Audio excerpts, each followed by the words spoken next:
Welcome back to the channel, guys. So today I am going to be going over 3 lessons that I would love to have known at 20 years old as far as my mental health goes so that I could have made better decisions up to this point in my life. Now I'm going to be doing a bunch of other videos on this, but I think it's just keeping things down to about 3 simple ideas is better for digestibility and to actually be able to process kind of some of the lessons. And so hopefully you can apply some of these to your life if you are in your younger 20s so that you can maybe make better decisions than I did.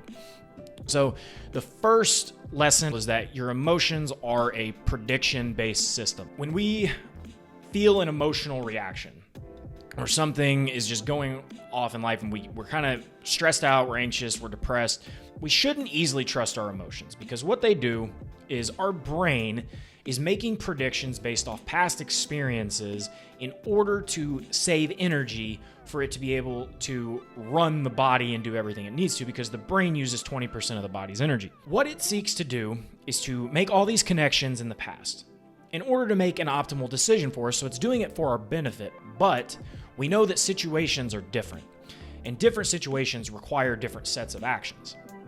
So what happens is when we don't understand that aspect of it, we assume that when we feel a certain way, that is exactly how it is in the world, when in reality, it's just a prediction. So it's not actually fact, and our emotions, since they are physical sensations, cannot actually see what's going on. It's our brain just making connections.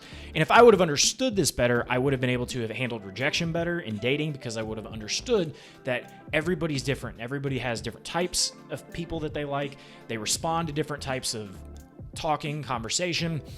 And it would have been easier to have gotten out of those pity parties that I got myself in whenever I wasn't getting laid, whenever I wasn't performing at work or I didn't have the body that I wanted and so forth.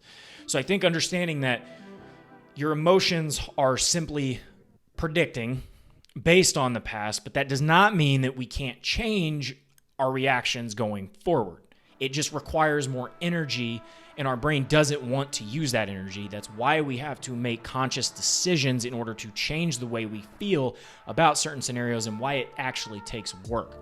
So I think it's really valuable for young people to understand that our emotions work in this really weird way where it's not to make us feel good. It is to save energy for your body. And whenever you understand that, you can better learn how to use those and work with those emotions. And I recommend reading How Emotions Are Made by Lisa Feldman Barrett. This is the single book that changed my life more than any of the other books that I've read, and that is solely because once you understand how emotions work, you can learn how to see the world through different lenses and understand how the world actually works and how your feelings work within it. Your triggers are a signal of what is unhealed or unprocessed. So we all have things that make us irrationally angry for no reason. Like we just know we have certain things that trigger us and we would prefer people not call us those names or talk about those things around us. Now, I personally hate being called an idiot. That's a personal trigger of mine. I didn't know why for a very long time, but just due to some childhood stuff and things that everybody deals with when they're young. Either way, it left a deep emotional wound inside of me from childhood and adolescence. The problem is we let those triggers run our behavior, and then we a lot of times make poor decisions in how we talk to people afterwards or the way that we deal with those types of conflicts. Now, when I started going to therapy and started working through why is this a trigger for me? Why is it when people call me an idiot, I, kind of fly off the handle? And I'm not normally an emotional guy, but when that happens, it just sends me flying off the rail. I understood there was a loop that hadn't been completed yet, and I hadn't really thought into what actually triggered me. Why was I feeling this certain way? What are the things in my childhood that, did I not feel heard by my parents? That was what it was. Did I not feel like my opinions on things mattered in friend groups growing up because I was typically the one that was the ass end of every joke?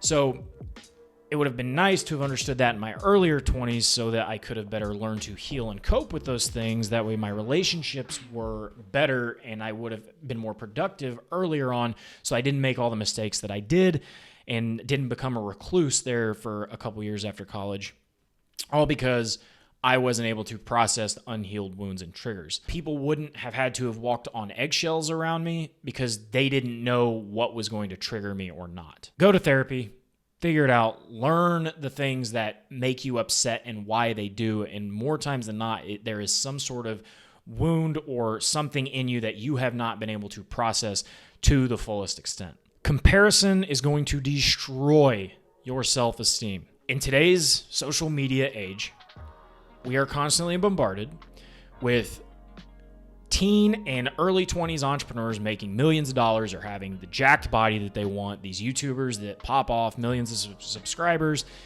so on and so forth. And then we want the same things. Everybody wants those things. And what happens is we start to pursue those, but we feel like shit because we're not there.